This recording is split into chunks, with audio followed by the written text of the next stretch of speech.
سامعین، رمضان المبارک کا آخری عشرہ اللہ رب العزت نے ایک بار پھر ہمیں ہماری زندگی میں یہ مبارک مہینہ عطا فرمایا، اور پھر اس مبارک مہینے میں بھی آخری عشرہ بھی نصیب فرمایا۔ ہمارے بہت سے عزیز و اقارب، دوست احباب ایسے تھے جو گزشتہ سال رمضان المبارک میں ہمارے ساتھ شریک تھے اور رمضان المبارک کی بہاریں وہ لوٹ رہے تھے، لیکن اجل نے آ گھیرا اور اس سال وہ ہمارے درمیان نہیں۔ اور کچھ تو ایسے ہیں کہ رمضان المبارک میں بھی ہمارے ساتھ تھے، لیکن رمضان المبارک کا آخری عشرہ انہیں نصیب نہ ہو سکا، وقت مقرر آ چکا۔ رمضان المبارک خود بہت قیمتی، خود انتہائی عظمتوں والا، سال کے 12 مہینوں میں افضل ترین مہینہ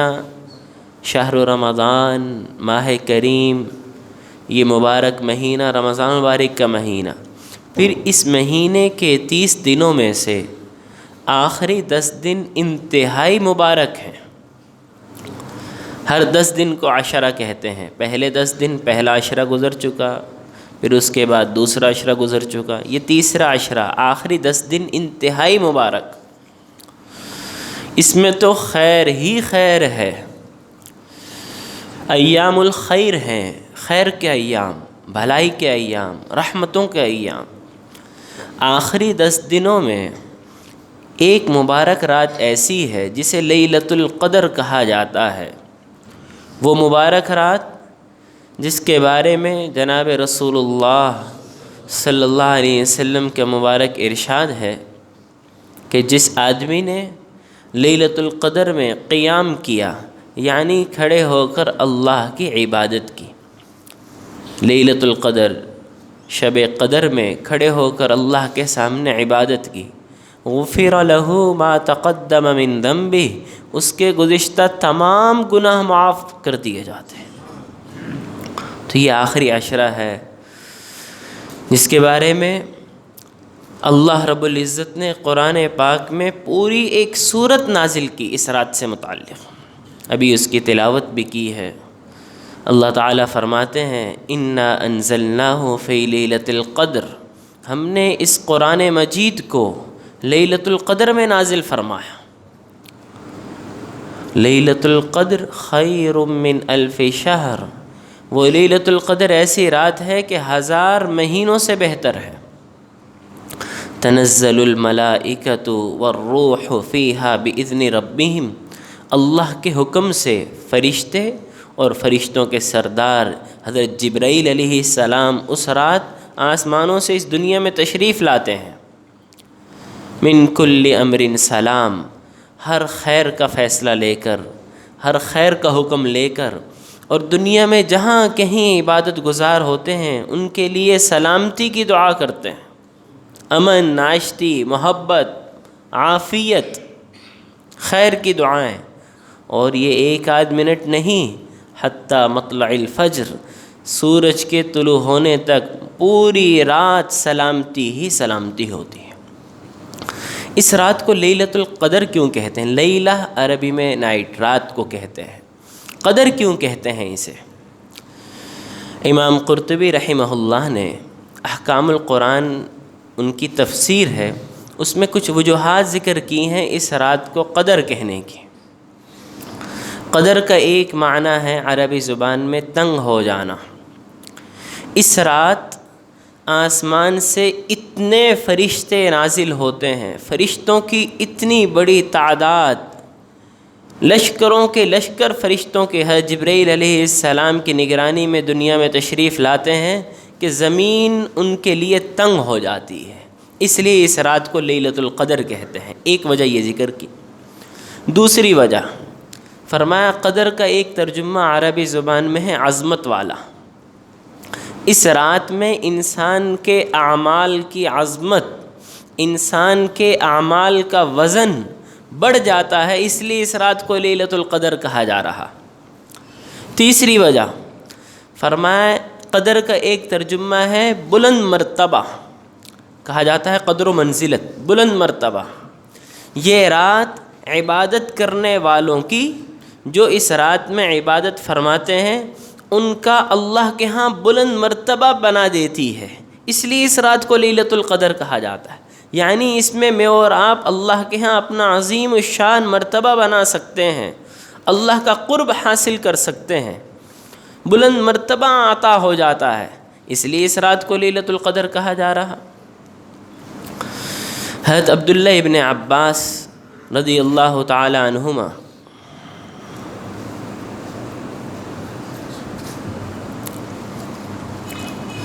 لا الہ الا اللہ، حضرت عبداللہ ابن عباس رضی اللہ تعالی عنہما کی حدیث مبارکہ ہے کہ قدر کا ترجمہ ہے تقدیر، فیصلے لکھے جانا۔ رمضان مبارک سے قبل ایک ماہ گزرتا ہے جسے شعبان کا مہینہ کہا جاتا ہے، اور شعبان میں ایک تاریخ 15ویں شعبان کی ہوتی ہے جسے شب برات بھی کہہ دیا جاتا ہے۔ نصف شعبان یعنی شعبان کا درمیان ہو جاتا ہے۔ 15ویں شعبان کی رات اللہ رب العزت ہر انسان کے پورے سال ان کے ساتھ کیا کیا تقدیر ہوگی، کیا کیا اس کے ساتھ خیر کے فیصلے ہوں گے، کتنی روزی دی جائے گی، کتنی صحت ہوگی، کیا کیا اس کو نعمتوں سے نوازا جائے گا، خدا نہ کرے کون کون سی مصیبتوں میں اپنے اعمال کی وجہ سے، اپنی کوتاہیوں کی وجہ سے پڑ جائے گا، پورے سال کی تقدیر رمضان مبارک سے قبل شعبان کے مہینے کی 15ویں رات کو لکھی جاتی ہے۔ اور اس رات میں اللہ تعالیٰ اپنے پاس نوٹ فرماتے ہیں، لکھ لیتے ہیں، فرشتوں کے حوالے لیلۃ القدر میں کی جاتی ہے۔ وہ تقدیر ہر انسان کی فرشتوں کے جو سپرد کی جاتی ہے، اس کی روزی کے لیے الگ فرشتے ہیں، صحت کے اعتبار سے الگ فرشتے ہیں، حفاظت کے اعتبار سے الگ فرشتے ہیں، خوشی غمی کے اعتبار سے الگ فرشتے مقرر ہیں، اور زندگی موت کے اعتبار سے الگ فرشتے مقرر ہیں، اولاد کے اعتبار سے الگ فرشتوں کے لیے جو احکام سپرد کیے جاتے ہیں، جو اللہ کی طرف سے قدر یعنی تقدیر انسان کی مستقبل کے بارے میں اس سے متعلق فیصلے فرشتوں کے سپرد اسی رات میں کیے جاتے ہیں، اسی لیے اس کو لیلۃ القدر کہا جاتا ہے۔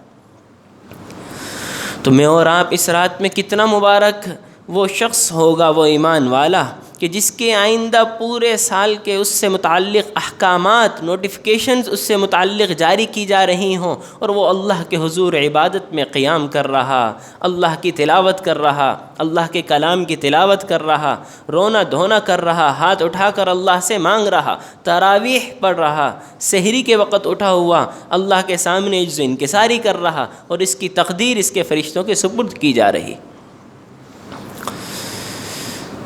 لیلۃ القدر کی فضائل میں امام ابوبکر الوراق رحمہ اللہ فرماتے ہیں، اس رات کو لیلۃ القدر کہنے کی ایک وجہ اور بھی ہے۔ فرمایا جن آدمیوں کا اللہ کے مقرب فرشتوں میں اور اللہ کے دربار میں کوئی قدر و منزلت نہیں ہوتی، کوئی مقام نہیں ہوتا، کوئی شناسائی نہیں ہوتی، کوئی ان کا کوئی پہچان نہیں ہوتی، سارے سال غفلت کی زندگی گزاری، اللہ رب العزت کے احکام پورے نہ کر سکے، یہ رات ایسی مبارک رات ہے کہ ایسے لوگ بھی جب اس رات میں حاضر ہو کر لیلۃ القدر کی تلاش میں اللہ کے حضور حاضر ہو کر اپنی ساری سال کی اور ساری زندگی پہ ندامت اور شرمندگی کے اظہار کر کے عجز و انکساری اور توبہ کرتے ہیں، تو جن کی کوئی قدر و منزلت نہیں تھی، جن کا کوئی اللہ کے دربار میں مقام نہیں تھا، یہ رات ایسے بے قدروں کو بھی اللہ کے ہاں قدر و منزلت والی بنا دیتی ہے، ان کا بھی مقام بن جاتا ہے، اس لیے اسے لیلۃ القدر کہا جا رہا۔ تو محترم دوستو، ایسی عظیم الشان یہ مبارک رات یہ کیوں ہمیں عطا کی گئی؟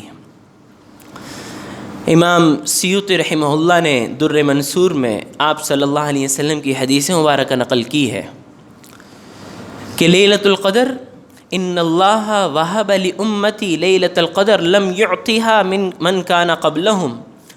مجھ سے پہلے جتنی امتیں گزری ہیں، آپ علیہ السلام کے ارشاد، مجھ سے پہلے جتنی امتیں گزری ہیں، کسی امتی کو اور کسی امت کے پیغمبر کو، کسی نبی کی امت کو یہ رات اللہ نے عطا نہیں فرمائی، اللہ نے صرف مجھے اور میری امت کو عطا فرمائی۔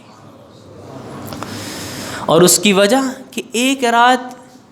صرف ایک رات ہی اکیلی 1000 مہینوں سے بہتر، 82-83 سال کی عبادت ایک رات کے برابر۔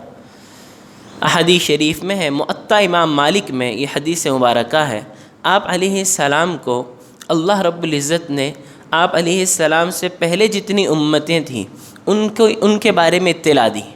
ان کے اعمال کے بارے میں، ان کی عبادتوں کے بارے میں، ان کی عمروں کے بارے میں۔ آپ صلی اللہ علیہ وسلم نے فرمایا ان کی تو بہت لمبی عمر، 1000 سال، 5,000 سال، اتنی لمبی عمر، ان کی تو عبادتیں بھی خوب، ان کے تو ایک سجدے کے برابر میری امتی کی پوری عمر۔ تو آپ علیہ السلام نے اپنی امت کی عمر کو جب سوچا تو ذرا پریشانی کا اظہار فرمایا، تو اللہ رب العزت نے آسمان سے سورہ قدر نازل فرمائی، لیلۃ القدر خیر من الف شہر۔ اے پیارے پیغمبر رحمت للعالمین صلی اللہ علیہ وسلم، اپنی امت کے لیے پریشان مت ہوئیے، غمگین مت ہوئیے، میں نے آپ کی امت کو ہر سال ایک ایسی رات دی ہے، وہ ایک اکیلی رات 1000 مہینوں سے بہتر ہے، 1000 دنوں سے نہیں، 1000 مہینوں سے بہتر ہے، اور زندگی میں ایک مرتبہ نہیں، ہر سال وہ رات نصیب ہوتی ہے۔ آپ علیہ السلام نے خوشی کا اور سکون کا اظہار فرمایا۔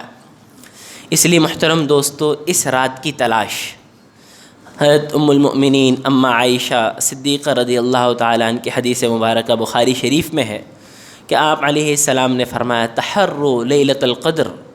فی الوتر فی آخر رمضان۔ رمضان المبارک کا جو آخری 10 دن ہیں اس میں جو طاق راتیں ہیں، یعنی 21، 23، 25، 27 اور 29، ان طاق راتوں میں تحروا، اسے تلاش کرو۔ اس لیے محترم دوستو، 2 طاق راتیں گزر چکی ہیں اور آنے والی 25، 27 اور 29 ابھی باقی ہے۔ میں اور آپ ایسا نہ ہو کہ یہ عظیم الشان موقع جو اللہ نے مجھے اور آپ کو عطا فرمایا ہے، مجھے اور آپ کو معلوم نہیں کہ آئندہ سال رمضان المبارک کی بہاریں میں اور آپ دیکھ سکتے ہیں کہ نہیں دیکھ سکتے۔ جتنا ہو سکے ان راتوں کو آباد کیا جائے، عبادتوں میں، اذکار میں، اللہ رب العزت کی محبت میں۔ حضرت اماں عائشہ صدیقہ رضی اللہ عنہ فرماتی ہیں، اے اللہ کے پیغمبر، اگر مجھے یہ معلوم ہو جائے کہ یہ رات لیلۃ القدر کی رات ہے تو میں اللہ سے کیا مانگوں؟ تو آپ علیہ السلام نے فرمایا، یہ دعا کیجئے، اللہم انک عفو کریم تحب العفو فاعف عنا، یا کریم یا کریم یا کریم، اے اللہ انک عفو، آپ معاف کرنے والی ذات ہیں، تحب العفو، معاف کرنے کو آپ پسند فرماتے ہیں، عفو درگزر آپ کو محبوب ہے، فاعف عنا، ہمارے ساتھ بھی عفو درگزر کا، معافی کا، غفاری کا معاملہ فرمائیے، یا کریم یا کریم یا کریم، اے بن مانگے عطا کرنے والی ذات۔ کسی صاحب سے آپ نے کچھ درخواست کی اور انہوں نے آپ کو دے دیا، اسے عربی میں معطی کہتے ہیں، عطا کرنے والا معطی۔ کسی صاحب سے آپ نے درخواست کی اور اس نے جتنا مانگا اس سے زیادہ دے دیا، اسے سخی کہتے ہیں۔ لیکن کہنا پڑا، کریم اسے کہتے ہیں جس سے کہا نہ گیا ہو، جس سے مانگا نہ گیا ہو، بن مانگے اس نے بہت کچھ نعمتوں سے نواز دیا ہو۔ اللہ کی ذات کے لیے قرآن پاک اور حدیث میں کہیں بھی سخی کا لفظ نہیں آیا، اللہ کی ذات کے لیے کریم کا لفظ آیا ہے، کریم، بن مانگے عطا کرنے والی ذات۔ ہم میں سے ہر ایک کو یہ جو 2 آنکھیں ہیں کس نے مانگی تھی؟ غرض پورا جسم میں ہر نعمت اور بہت سی نعمتیں ہر ایک تلاش کر لے، یا کریم، اے بن مانگے عطا کرنے والی ذات، اے رحمتوں والی ذات۔ اس لیے محترم دوستو، میں اور آپ کچھ اعمال ایسے کریں ان طاق راتوں میں کہ جس سے میں اور آپ یہ کہہ سکیں کہ الحمدللہ ہمیں لیلۃ القدر نصیب ہو گئی، ہم نے لیلۃ القدر شب قدر میں عبادت کی اور اللہ کا فضل ہوا کہ ہمیں توفیق مل گئی۔ عشاء کی نماز باجماعت پڑھی جائے اور فجر کی نماز باجماعت پڑھی جائے تو جناب رسول اللہ صلی اللہ علیہ وسلم کا ارشاد ہے، جس نے عشاء کی نماز باجماعت پڑھی ایسا ہے اس نے آدھی رات اللہ کی عبادت کی، اور جس نے فجر کی نماز باجماعت پڑھی ایسا ہے اس نے پوری رات اللہ کی عبادت کی۔ اب خدا نہ کرے عشاء کی نماز باجماعت نہ پڑھ سکا، فجر کی نماز جماعت سے رہ گئی، سحری کر کے بے ہمتی ہو گئی اور جماعت رہ گئی، مسجد میں حاضری رہ گئی، البتہ رات کو 2-2.5 گھنٹے آدمی عبادت کرتا رہا، مساجد میں نوافل بھی پڑھے، لیکن فرض نماز رہ گئی، تو یہ دیکھیے کتنی بڑی محرومی ہے۔ تو عشاء کی نماز باجماعت پڑھی جائے، فجر کی نماز باجماعت پڑھی جائے، نمبر 1۔ نمبر 2، تراویح جیسی عظیم الشان جو عبادت اللہ نے ہمیں عطا فرمائی ہے اس کا اہتمام کیا جائے۔ بے ہمتی ہو جاتی ہے، ہر کسی کو ہو جاتی ہے، جو تراویح پڑھانے والے امام صاحب ہوتے ہیں وہ بھی تھک جاتے ہیں، لیکن جب بھی انسان کسی عبادت میں لگے اور بے ہمتی اور سستی ہو تو بجائے اس کے کل پر کہ کل میں انشاءاللہ عبادت پوری کروں گا، کل میں ہمت کروں گا، آدمی قرآن مجید کی ایک آیت کا ایک ٹکڑا، یعنی بمشکل 2 لفظ ہیں، وہ آیت دوسرے پارے میں جو رمضان المبارک والی آیت ہے جس میں اللہ نے شہر رمضان الذی انزل فیہ القرآن، جس میں رمضان المبارک کا ذکر ہے، اس میں اللہ رب العزت نے ایک آیت ذکر فرمائی ہے، جب بھی بے ہمتی ہو، سستی ہو، تلاوت کر رہے ہیں کل سے زیادہ پڑھوں، آج کچھ پڑھ لیا کل زیادہ کروں گا، آج یہ نیکی کل کروں گا، رمضان المبارک دھیرے دھیرے تقریباً گزر چکا اور اب چند ایام باقی، تو آدمی اس آیت مبارکہ کو سوچے، اللہ نے فرمایا ہے ایاما معدودات، ایاما معدودات، یہ چند دن تو ہیں، یہ چند دن تو ہیں، یہ چند دن گنے چنے تو چند دن ہیں، اگر میں ان میں نہ کر سکا تو پھر سارے سال کیسے مجھے ہمت ہوگی؟ تو اللہ رب العزت نے رمضان المبارک سے متعلق جہاں احکام باری تعالی نازل فرمایا وہیں پہ یہ بھی ذکر فرمایا ایاما معدودات، یہ گنے چنے تو دن ہیں، اگر میں ان میں بھی سستی اور غفلت کا مظاہرہ کرتا رہا تو پھر سارے سال میں کیسے ہمت کروں گا؟ روزے کی حالت ہے، پاک ماحول ہے، شیاطین بندھے ہوئے ہیں، اب صرف ایک شیطان یعنی میرا نفس میرے ساتھ ہے، جو ہر انسان کے ساتھ ہے، میرا ضمیر، اگر میں اپنے ضمیر کو نہیں ہرا سکا، اپنے نفس کو نہیں شکست دے سکا، تو رمضان مبارک کے بعد تو ضمیر کو طاقت دینے والا نفس کا ایک معاون شیطان بھی ساتھ آ جائے گا۔ ایام معدودات، ایام کہتے ہیں دن، معدود کہتے ہیں گنے چنے، یہ گنے چنے تو دن ہیں، یہ بعض تھوڑا مختصر سے تو ایام ہیں، اس لیے محترم دوستو ان ایام کو عبادتوں میں گزارا جائے، خوب باجماعت نماز عشاء، باجماعت نماز فجر، پھر افطار سے قبل دعا، افطار کے بعد دعا، سحری کے لیے ہم اٹھتے ہیں اس وقت کھڑے ہو کر 2 نفل 4 نفل نماز تہجد کے پڑھ لیے جائیں، نماز تہجد، اور پھر ہاتھ اٹھا کر اللہ کے سامنے دعا کی جائے۔ آپ علیہ السلام کی مبارک حدیث ہے، ینزل اللہ تبارک و تعالی من السماء الاعلی الی السماء الدنیا، رات کا جب تیسرا حصہ ہوتا ہے، اگر 6 گھنٹے کی رات ہے تو آخری 2 گھنٹے، 9 گھنٹے کی رات ہے تو آخری 3 گھنٹے، وہ تیسرا حصہ جو ہوتا ہے اس پورے تیسرے حصے میں اللہ رب العزت 7ویں آسمان سے پہلے آسمان، وہ آسمان جو دنیا والوں کو نظر آتا ہے، الی السماء الدنیا، آسمان دنیا پہ تشریف لاتے ہیں، اور پھر اللہ رب العزت اعلان فرماتے ہیں هل من سائل فاعطیہ، ہے کوئی مانگنے والا کہ میں اسے نوازوں، هل من مستغفر فاغفر له، ہے کوئی مغفرت چاہنے والا کہ میں اس کی مغفرت کر دوں، هل من مسترزق فارزقہ، ہے کوئی رزق چاہنے والا کہ میں اس کو روزی سے نوازوں، هل من سائل فاعطی، ہے کوئی سوالی ہے کوئی سوال کرنے والا فأعطیہ، میں اسے عطا کروں۔ اور فرمایا اللہ رب العزت بذات خود یہ اعلان فرماتے رہتے ہیں،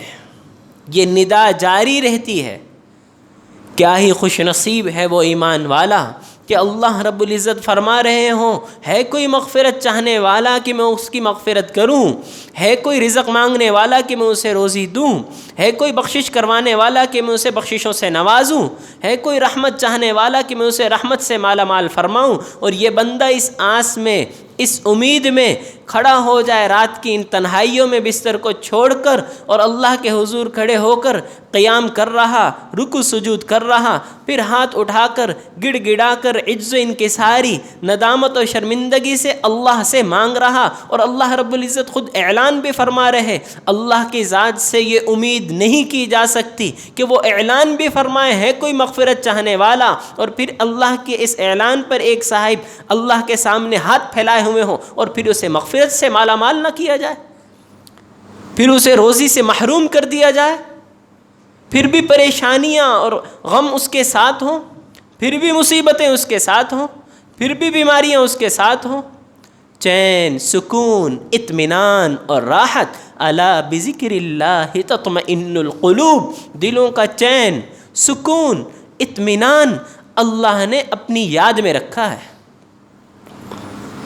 تو محترم دوستو، اس رات میں مغفرت کے اعلانات ہو رہے۔